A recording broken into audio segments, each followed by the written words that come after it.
From the East and the West, you've heard others, but now you've tuned into the best.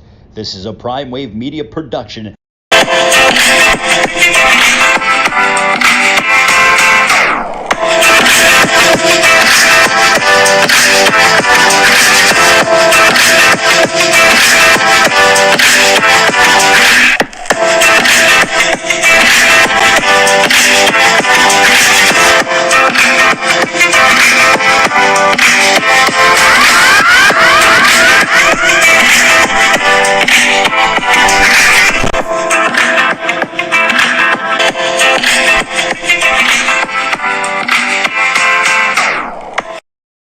What's up, world? It's the one and only Pop DBICD Primetime Capper, and it is time for the premier sports betting show, the Primetime Angles. I'm feeling good. I'm feeling great. I hope you are feeling the same.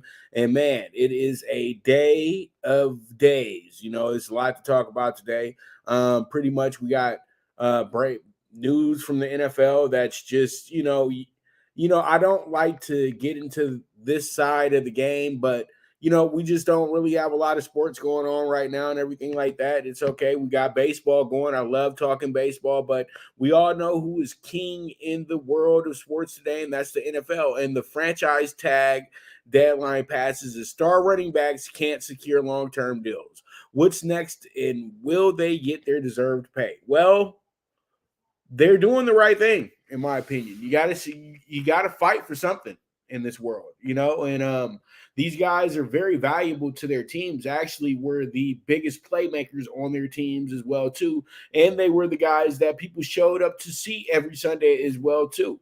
These guys have pretty much put their careers on the line each and every single week and have performed at the top level to really demand the amount of money that they're demanding. Every running back, I understand, doesn't need to get paid the same way. I understand that part. But when you're a guy that's contributing like 60 to 70% of the offense's output, then you need to be compensated. Quarterbacks are getting paid just to be managers. They're not doing anything that Peyton Manning is doing. They're not doing anything that Tom Brady is doing. They're not doing anything that Phillip Rivers used to do. They're not doing any of those things that the superior quarterbacks can do. They're just managing a team to this down to that down. And you're paying them king's ransoms for this. And that's why running backs are getting so irritated with this situation. It's where you'll overpay this quarterback for being a middling quarterback. But a running back will check off every single box that you need to check off to get paid, and you don't want to pay these guys. Well, it comes back to the idea that running backs can be replaced so easily. Every position in the NFL can be replaced so easily at the end of the day. Keep it real. They got plenty of defensive linemen to replace defensive linemen. They got plenty of linebackers to replace linebackers. They got plenty of DBs to replace DBs. Those are moving parts. But when you get a really good running back, a great running back, an exceptional running back, that guy can change the whole dynamic of your team, of your franchise. If you go look in history, the greatest stars in the NFL were running backs. The ones that make you fall in love with the game, they were running backs. Yes, the passing game is great. It's doing a great job. It's fun. But you need balance, and I keep saying this because if you just make it a passing league, then that's going to get boring real quick too. And if you just have it as a running league, that's going to get boring real quick too. I've seen both leagues. I've seen a running league and I've seen a passing league. But every time we've gotten a balanced league, it's been a great league. Every team doesn't need to be the same. It just doesn't work like that. If you're a physical team, physical defense, usually a running game is what you need to be the team that you are because your defense needs as much rest as possible. If you're a finesse, on the fly type team, passing the ball is a great thing for you because that gives you guys enough time to, really go out there and excite the crowd, but score as quickly as possible. Usually teams that do that don't have great defenses. So there's a lot of things that we have to understand. We're playing chess out here. So we can't dictate things by saying, oh, it's a market for this and it's a market for that. It's you need to pay these people for what they're worth, not what you feel what the market sets. Eckler needs to be paid. Josh Jacobs needs to be paid. Saquon Barkley needs to be paid. These guys, I understand. They're looking at Zeke and at Dalvin Cook right now. Both those guys still performed, regardless of what anybody wants to say. And they were still valuable players.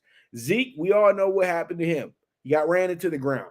Dalvin Cook, well, he was dealing with some injuries, whatever. But he's still a high-end, feasible running back. So we just got something that they're doing the right thing about. You have to take a stand at some point. And this is the time to do it because there's so much money getting thrown around for absolute nothing in the NFL. So why can't these running backs be paid? Because I honestly still don't understand how wide receivers are making these king ransoms over the running back position. And they can only get so many looks a game. A running back can get up there 25, 30 attempts in a game and literally own that game for you to where the quarterback doesn't have to do anything but snap the ball and hand the ball off to him if the running back's in the groove. So you can't say that these guys are not worth the price of admission. You have to determine it case by case. You can't say it's a market because that's just not right. It's not right at all. And it's something that needs to be fixed, and it needs to be fixed immediately. And these guys are doing the right thing. I don't care what anybody says. It's this how the market dictates, this how the market sets up, but not for the top 5 guys at the position. You know, the market sets up like that for some 6-rounder trying to make the NFL, but the market doesn't set up like that for a guy who's already proven his point. You know, so let's go ahead and move on from that. Let's talk about the Jets. The Jets have big expectations with Rodgers, and fans are so excited they sold out the open practices. The first open practices, you know what I mean? It's usually like that for a lot of NFL teams and big markets as well, too, that you'll sell out the first few open camps and things like that. But people really do want to come in here and look at Aaron Rodgers. And it seems like this is the same excitement that the Jets had years ago when they were on Hard Knocks the first time around. Now, it's still a 50-50. I think that they are supposed to be on Hard Knocks, but the Jets tried to play that down and say that they weren't going to be on Hard Knocks this year. But regardless of anything, I think that if they are on Hard Knocks, them selling out is a big part of that as well, too, because people want to be on camera. People want to be seen, all that good stuff. Everybody wants to be a star. Just know that everybody wants to be a star in today's world. Nobody's camera shy anymore. You know what I mean? I remember we used to be real camera shy, but not anymore. You know, so they got a lot of good things going on at that camp, you know, but it's not just about Aaron Rodgers. You want to go out there and see Breece Hall. You want to go out there and see Sauce Gardner, you know, Mercedes Lewis, all types of really high-end, great players that they do have.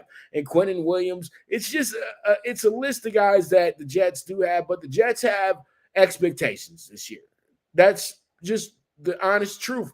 But those expectations do need to simmer down just a bit because they are rolling with the quarterback that's in his 40s. And he's coming off one of his more down seasons in the NFL. And usually guys at Aaron Rodgers' age are, when they start going to the downside, it's going to continue. It's not going to get any better. But with this being a fresh start and this being a brand new situation for him, and he has players that are seen as playmakers in this situation. So it seems like it's going to make life a lot easier for Aaron Rodgers. But you got to keep Aaron Rodgers healthy. That's the whole thing. Because when you get to this age, you know, health is a key question week in and week out. But when you get to the age Rodgers is at, it's really quarter by quarter, how's the guy feeling? You know, so a lot of things are going to be very fun to watch early on with the Jets to see exactly what this team is capable of doing. But I truly do feel that this will be a good time for a guy like Zach Wilson to redeem himself and become a better leader for this team, even if he's not the starter.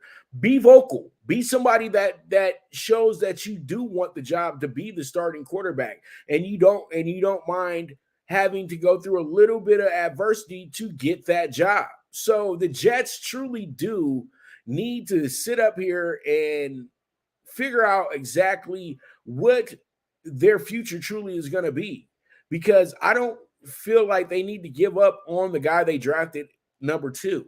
I think that they did the right thing. You bring in Aaron Rodgers because Aaron Rodgers can go ahead and be the best type of mentor that you could possibly get. They won't say anything about this, but Jordan Love learned a lot under Aaron Rodgers because Aaron Rodgers learned a lot under Brett Favre. And people have to understand the quarterbacks are their own fraternity in themselves. They'll tell all the reporters that, I ain't helping that guy. It's all about myself. No, they all look out for each other because quarterbacks, it's not a lot of them. Okay, that's the only position where you can only have 3 of them, and only 2 of them can suit up on Sunday. All right. So pretty much look at the history of the NFL and see how many quarterbacks truly have played in the NFL. It's probably minimal compared to most other positions. So when you play this position, you have to look at it like it's a fraternity. And these guys aren't going to just sit up there and leave you out there hanging to dry. It just doesn't work like that. Each one teach one, especially when it comes to that quarterback room. But you got to be on that guy's team. And I know that he did a great job working with these guys, because if he didn't do a great job working with Jordan Love and the other quarterbacks that were up underneath him, then the Green Bay Packers would have really made the Jets give up a whole lot for that situation. What happened was that they got enough confidence in Jordan Love now because he's learned enough under Aaron Rodgers. And Zach Wilson has to do the same exact thing, because at the end of the day, he's at the twilight of his career. The prime and peak is gone. He's at the twilight of his career. And he literally is sitting here to bridge a gap, chase another ring, and make sure that the team is better off before he leaves, better off than what it was before he got there. And I think that's the sole purpose that you want to see. You know, when it comes down to the media, they're going to be the ones that are going to always think that it's a vendetta, it's a gripe, it's this, that, and the third. And it's not at all. It's never that. Because when you play on the same team as somebody and you respect that person, you don't have all these little minor hang-ups with people. You're not that petty. You know what I mean? Because literally, you have to really wake up every day, go to the practice facility and see these guys. If you're miserable doing that, the team will fix that quickly. You know what I mean? You're just not going to be miserable and, like it's a regular job. It just doesn't work like that. So let's go ahead and jump into our next topic in hand, and that's going to be this. This is going to be the Cavs win Summer League. What guy can make an impact on the roster next season?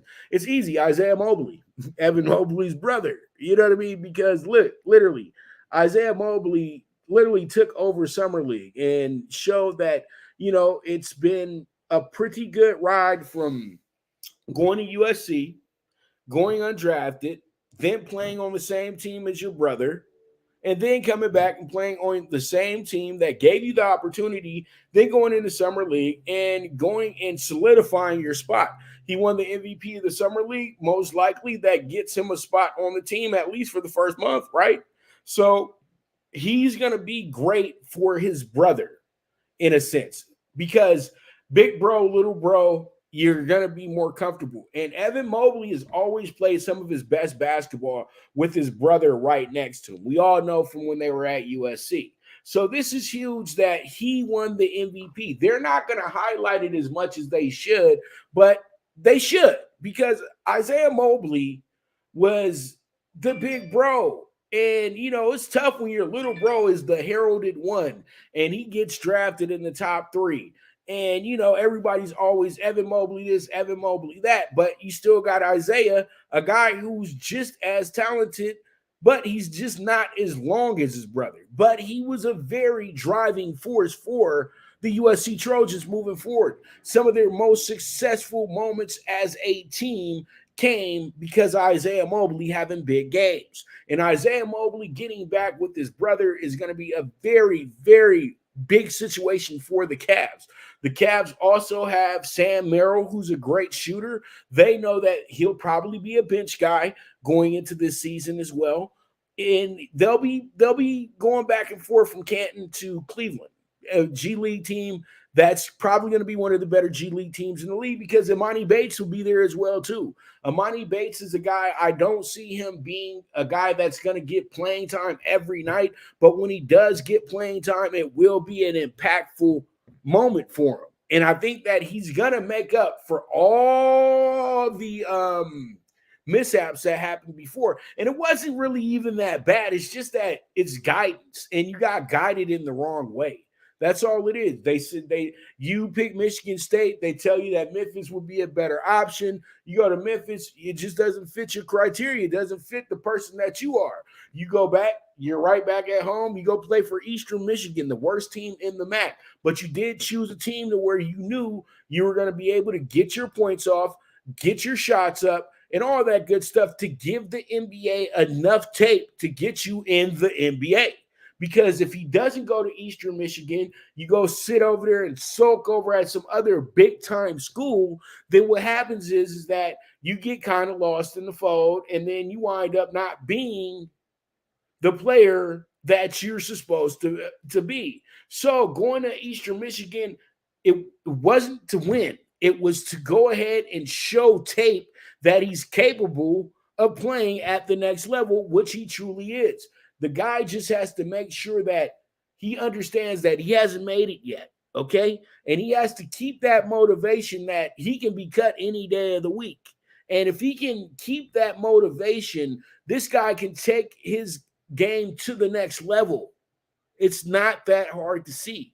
He's a good player. He's a good kid. And he's in a good situation when it comes to the Cleveland Cavaliers, because they're going to look out for you. They have high hopes for Imani Bates, and they have high hopes for their team moving forward as well, too. And nobody wants to say this, but there could be a possible LeBron reunion at the end of the day. And the way that they're stacking this team up is kind of in a perfect storm of bringing back LeBron for the last hoorah. Let's keep it real. We need to have him finish in Cleveland so it can be right. You know what I mean? Because playing in LA, playing in Miami, he's more of a renegade than anything. But in Cleveland, it's always home. So they're building a team to make sure that they're capable of getting back to that level that excited the whole city of Cleveland. So let's move forward to our next topic in hand. And, we got to go into the boxing world because, the boxing world, it's on fire right now. So many fights. So many rumors, so many fights trying to get set up, so many fights trying to be booked, all that good stuff. But, Devin Haney has plenty of options, the undisputed 135 world champion, lightweight champion of the world. Who will he choose next for his next fight? There are plenty of names. He's talking about moving up to 140 because, he's having issues making 135. And as I tell you guys all the time, when you're a young fighter, all these divisions are going to be divisions that you're going to have to move on from within 18-month, 24-month range, 36 months at best. And I think his weight caps out at 147, 154. So the best of Devin Haney hasn't even been seen yet. So him moving up to 140 is just him moving up with the process. If Devin Haney really wanted to, he knows where the money truly is at. He can move to 147. But a lot of people say, 147, they hitting too hard in 147. You have to understand, everybody's under 150 pounds. There is no Mike Tyson type power at those weight classes. You can have power at those weight classes, but it's about how you place the punch, not about how much power you truly have. You're not going to knock out anybody in the welterweight with a glancing blow. But in the heavyweights, you can do that all day. So let's understand what the difference truly is. But Devin Haney has Shakur Stevenson, who has just became his mandated opponent within the WBC because he called the WBC and asked for the mandatory since he was the former WBC 130 champion, even though he was stripped of that title because he didn't make weight. So they are kind of doing him a favor because he did call in and ask for the mandatory. So they did make him the mandatory because he's number 2 and Devin has already fought number 1. So it does make total sense that he could go ahead and call that shot. That's fine. But it's up to Devin Haney to go ahead and answer that. Devin, right now, they said he has a decision to make by the 21st of July, or they're going to strip the title. Very simple, right? Then he has Tank Davis, who's fresh out of lockup, who was in the county jail for the last 6 weeks, and he's out, and he's flaunting money. He's ready to go. Some imaginary contract got sent to Devin Haney from what his fans are saying, but there has been nothing reported on the other side that they're in negotiations to have a fight. We all know that Tank is already lined up whatever he's going to line up, and using Devin's name is just another way for people to pay attention to whatever Tank is doing. So that's kind of like, that's something that probably won't be getting done until another year or so. Let's just keep it real in that regard. And then you have Teofimo Lopez with the WBO title. Teofimo Lopez feels like they got the big money fight. They're going to be able to make this thing happen. They're rivals. They can't stand each other. This would be an awesome, grudge match type situation with the trash talk. And it got a lot of storyline to it. It got a lot of drama to it. But you want to marinate that a little bit more, in my opinion. You truly do. You want to marinate that one a little bit more. And then there's Regis Prograis. Regis Prograis. Regis seems to be, I always knew this too. I felt like Regis probably would be the best option because Regis has the WBC 140 belt. And him winning the WBC 140 belt, it gives you a lot of intrigue in that division, because the WBC belt has become literally like the premier belt of all 4 belts, in my opinion. It's the one that stands out the most because it's green too. You know what I mean? So pretty much you have that situation where you know that it makes the most sense to fight the guy who's the oldest in this group, who hasn't fought as much as everybody else in this group and hasn't fought a good enough opposition like the rest of the group. I think that a lot of people are very, very, stuck in their thoughts when it comes to Regis.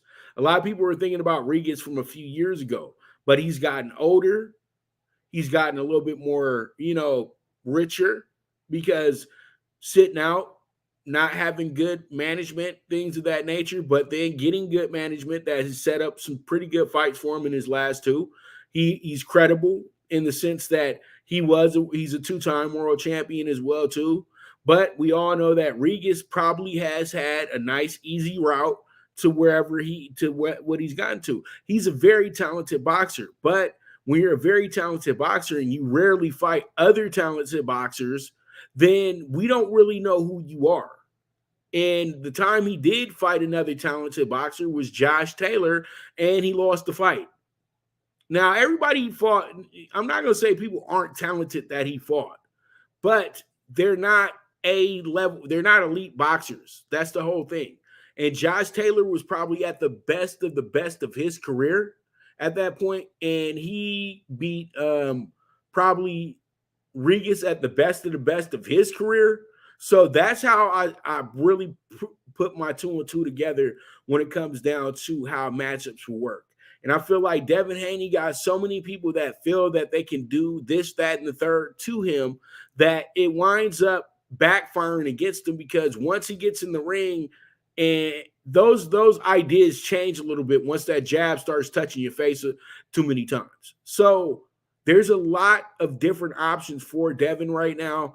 I think that he's probably going to lean towards Pro Grace because everything over there makes the most sense. Eddie's going to pay you the money that you want. You're going to get it at a great venue as well, too. And then you get a guy that they feel is a killer. You know what I mean? And he will probably be the guy that could knock you out in this group from what he feels like. So this would be great if you went right at the guy that feels like he's the toughest of the group.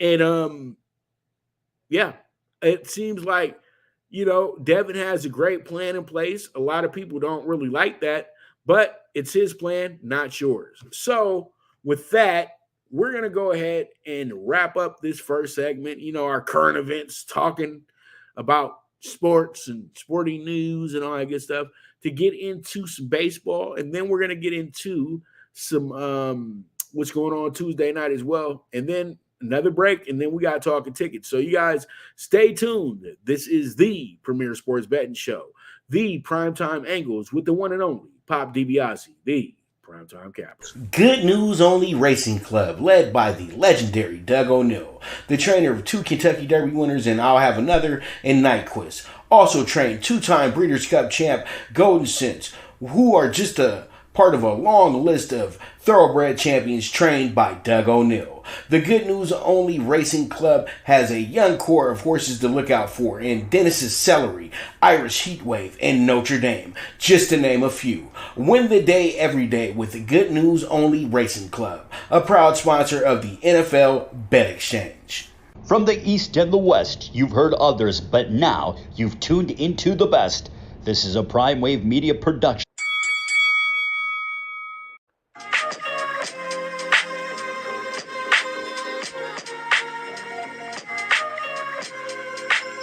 Tune into Big Wave Boxing every week with a brand new guest with the one and only Pop DiBiase, the Primetime Capper, getting the best boxing stories, best boxing angles, and the truth when it all comes down to the sweet science.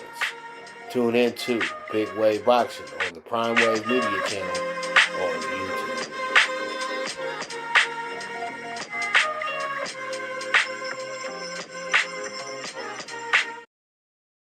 All right, we are back with the Premier Sports Betting Show, the Primetime Angles with the one and only Pop DiBiase, the Primetime Capper. So let's go ahead. Blue Crew Daily. Dodgers win 6-4 after Taylor's grand slam in 6th inning, staying steady atop the standings and increasing lead. Well, the Dodgers, as I kept telling y'all, everybody, Pop, at some point you need to worry. There's nothing to worry about. I've been pretty much locked in on the Dodgers since 2006. I've been locked in on the Dodgers pretty much my whole life. But over a span, you go to high school, you go to college, you go to all these things. When you about 18, 24, honestly, you kind of lying to the world when you say you sit up there watching sports all day. Well, at least in those times, that wasn't true. You know what I mean? Like, you would watch your favorite teams, but you didn't need to watch them. You didn't watch them every night because you got other things to do. But I took a keen interest to the Dodgers when they brought in a young crew of guys. You know what I mean? And I always tell that story, so we don't have to get into that. So pretty much, I never worry about the Dodgers when I know they have a really good team. And I know that the Dodgers have a really good team this year. They don't have a great team, but they have a good team.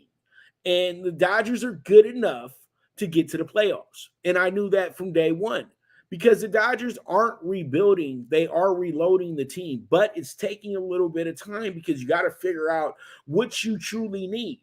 And the Dodgers decided not to overspend on people because they've already spent a lot of money on Freddie Freeman, Mookie Betts, and those guys are MVP tier players. So it's okay to spend that much money on them.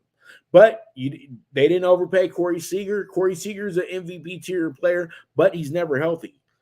Cody Bellinger was an MVP, and the Dodgers really, could have went ahead and been loyal and said, you know what, he's done enough. We'll pay him. But the Dodgers didn't fall for that because they know that they know the shoulder is the reason why he can't hit no more. And it's obvious. Nobody wants to just say it out loud, but He hurt his shoulder a few years ago. It's never healed, and that's what the problem truly is. And so pretty much the Dodgers knew that. That's why the Dodgers didn't sign him back. So pretty much the Dodgers know exactly what they're doing. They built their farm system up for a reason.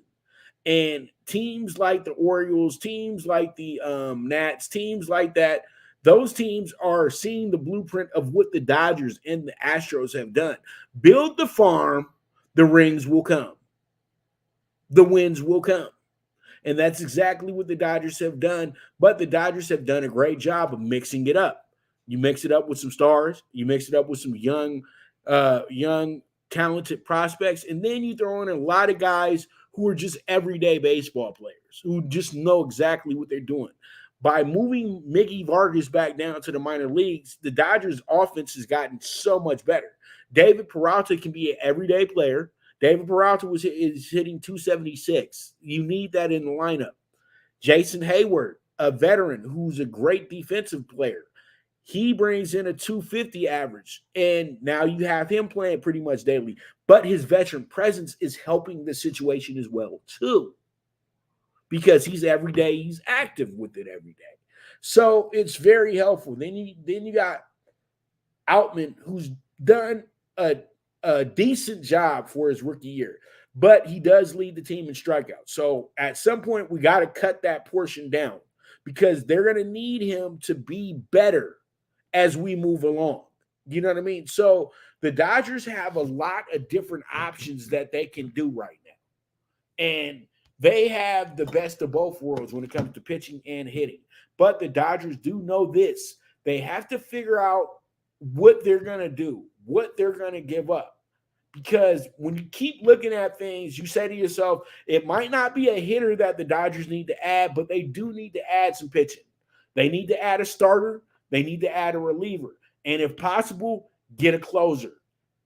How are the Dodgers going to do that, though? That's the question. Do you let go of heralded pieces, guys that you are very heavy on moving forward?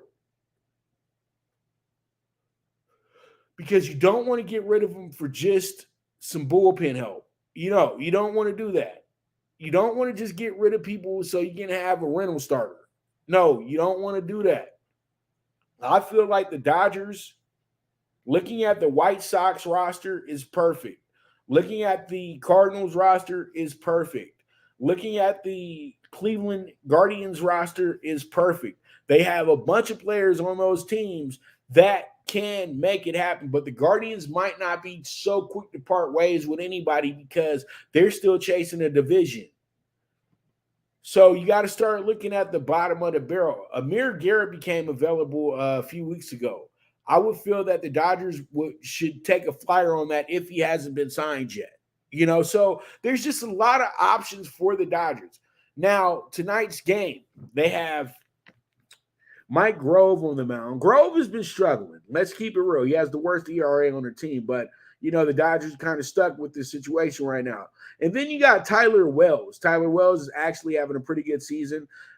He's been pretty good the last 3 games. He's only given up 6 runs, and he struck out 15 over that time as well, too. So he's doing pretty good. He's only given up 2 runs in those 6 runs in total in those last 3 games that he's pitched.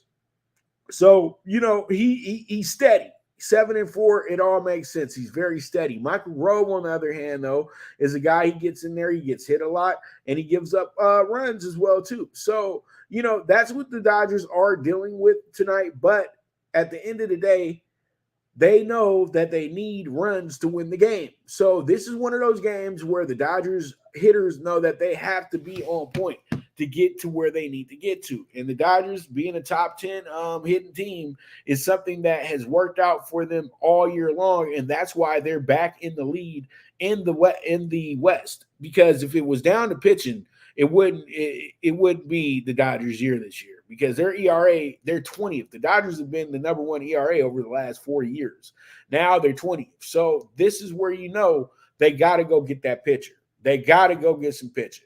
And that's it, and that's all. But, everybody's looking at the trade market. People need to look at the waiver market as well, too, because that's exactly where the Dodgers will be going to get some pretty key players. Now we got ourselves the MLB Tuesday night. We got a full schedule tonight. We got some really great games going on tonight as well too. We got some we had some good games yesterday as well. We couldn't get our dog of the day home because that game got postponed in the middle of the game. So we couldn't do that yesterday, but they're continuing that game right now. So I'm going to keep my eyes on that game because it's still open, baby. It's still open. So we got to do what we got to do. You know what I mean? So pretty much Tuesday night baseball. Let's go ahead and jump into it.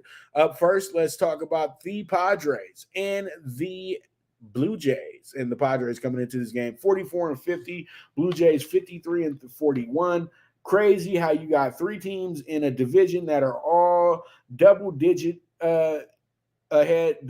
wins ahead of over 500. That is a damn good stat right there. And it's funny because it feels like the Blue Jays, Red Sox, and the Yankees have just played musical chairs when it comes to who's going to be in last place. Over the last 3 months, you had the Red Sox in last place for a moment. You had the Blue Jays in last place for a moment. Now it's the Yankees. So, and they all got winning records. So that's what makes it amazing right now. So pretty much tonight you have Musgrove on the mound for the Padres, and you got Manoah on the mound for the Blue Jays. Manoah is a guy that, you know, you question a little bit because he hasn't been on point. Let's just keep it real.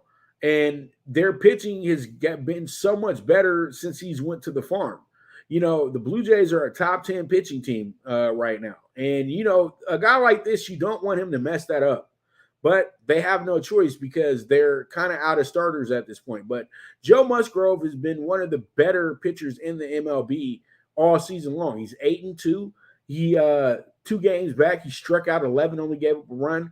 Then he went 6 shutout innings against the Mets on the 9th of this month as well, too. So he's been able to go ahead and go into those games and be cold as ice. So pretty much you got Musgrove back on the mound tonight. I think what really happens here is, you know, that right now they are scraping for wins. Let's just keep it real. They're trying to get wins in any possible way that they can.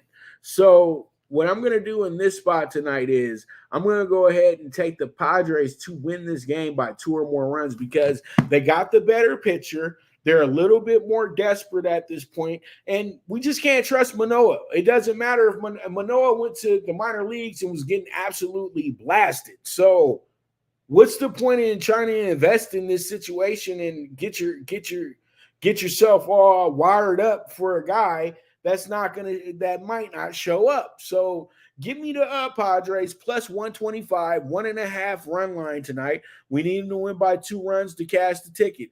That's it, and that's all. Let's go ahead and move forward to the next topic in hand, and that's going to be the Diamondbacks and the Braves going at it. And you see how bad the Diamondbacks have fallen because the Diamondbacks have went from first to third fairly quickly. Now you got the Braves coming in here, best record in all of baseball, 61-31. Feeling like going, dust your shoulders off. That's how the Braves is feeling right now.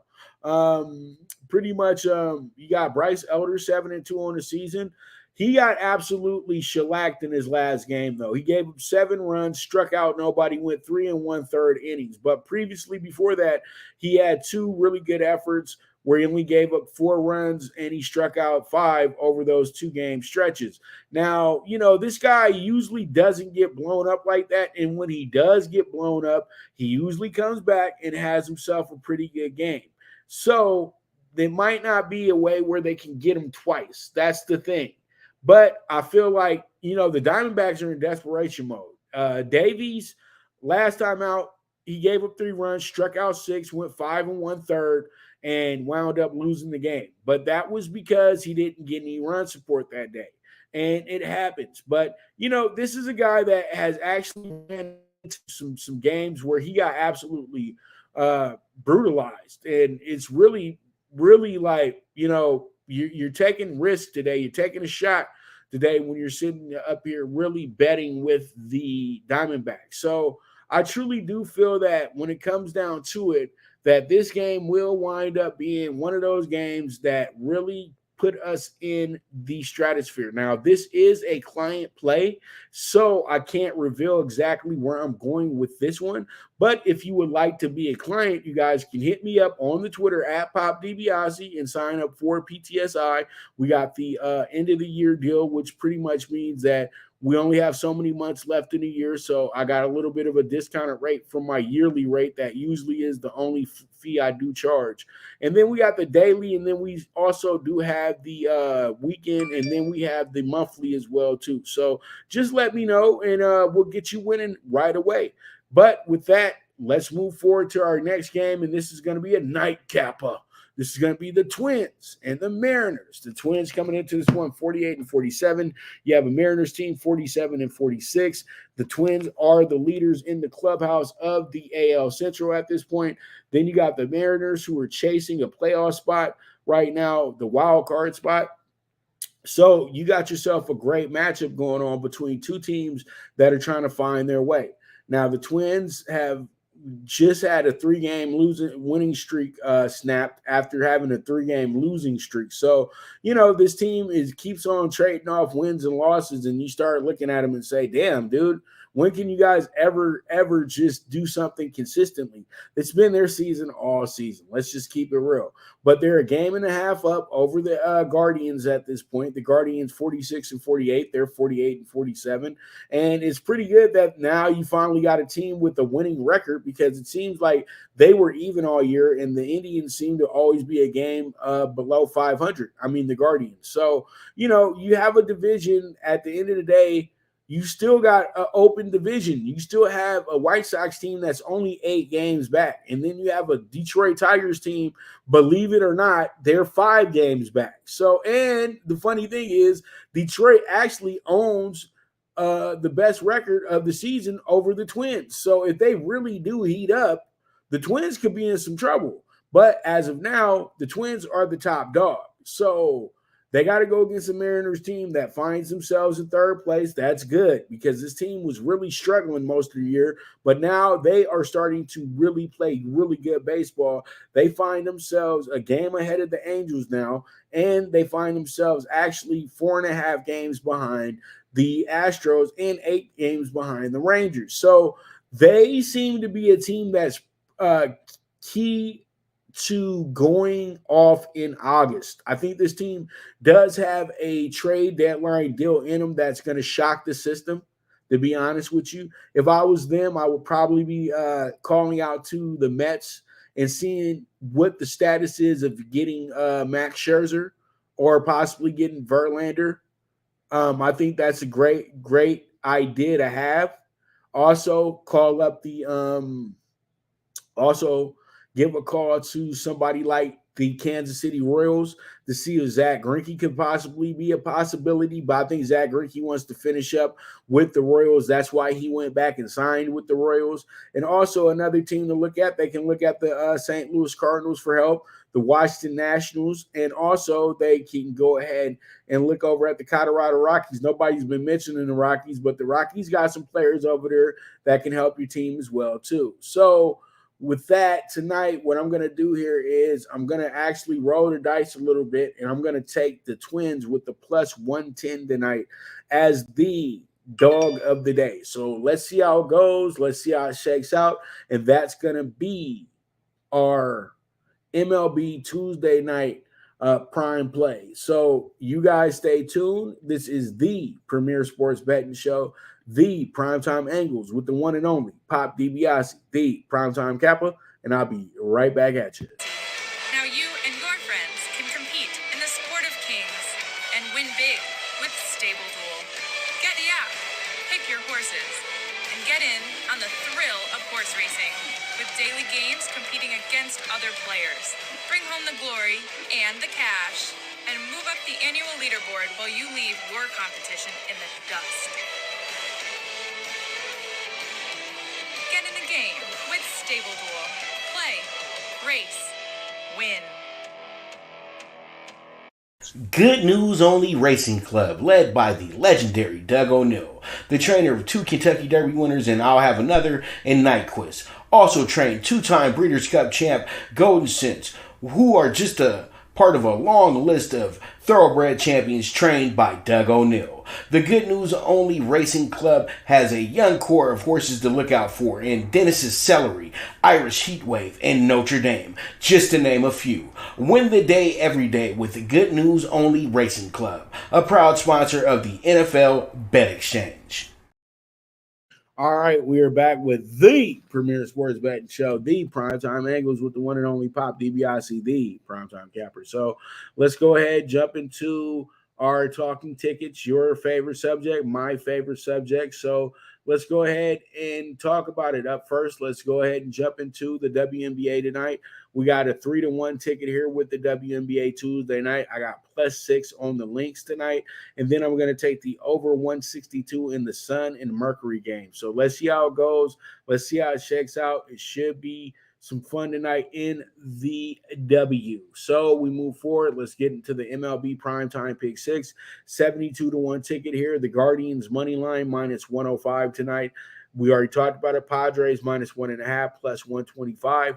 The over 9 with the White Sox and the Mets in the Reds game tonight against the Giants +1.5 -135. So we need them to lose by a run for us to cash that ticket, or they can win the game. It doesn't matter. They just need to be within a run. All right, and we have the under 8 with the Marlins and the Cardinals. Good pitching matchup going down in St. Louis tonight. And then we have another doggy dog here, and that's going to be the Royals at +140. So let's see how it goes. Let's see how it shakes out, but that's going to be a 72-1 ticket. All right, so let's jump into this MLB Late PK4, which is going to be a 15-1 ticket. We got the under 9, Nats and Cubs. We also have the over 9, the Yanks and Angels. We got the +1.5 with the A's, +100. And then we got the Twins money line, +110. Let's see how it goes. Let's see how it shakes out. And that's a 15-1 ticket for you, but right there. So with that, I want to thank you guys so much for tuning into today's show. You guys are the absolute best. And as I always say, there is no me without you. And the movement is moving. And bet with your head, not with your heart. So with that, you guys already know this is the premier sports betting show, hosted by the one and only Pop DiBiase, the Primetime Capper. And I'll be right back at you mañana. So you guys enjoy your day, and let's go ahead and win the day. So I am gone.